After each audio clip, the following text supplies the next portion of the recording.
এটা নুসরাত। এই পাগল, এই ছাড় ছাড় আমার মেয়ের হাত ছাড়। আরে এটা তোমার নুসরাত না। এটা নুসরাত না, নুসরাত অনেক সুন্দর।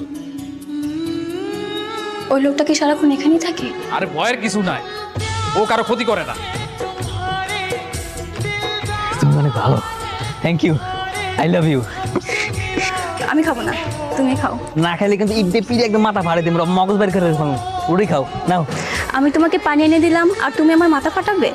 তুমি তো আসলে একটা খারাপ মানুষ। না না, আমি ভালো মানুষ। আচ্ছা, তোমার নাম কি? আমার নাম নুসরাত। নুসরাত? আর কোনো নাম নেই? হ্যাঁ আছে তো, বলো তাহলে। নুসরাত। তুমি কি মেয়ে নাকি? হ্যাঁ। তুমি এখানে কি করতেছো? আরে ও অপরিচিত লোকজন দেখলে মাথা বাসা ঢিলা মারে, নাহলে কামড় মারে। তুমি কি ওর মতো পাগল হয়ে গেছো? হ্যাঁ, আসো।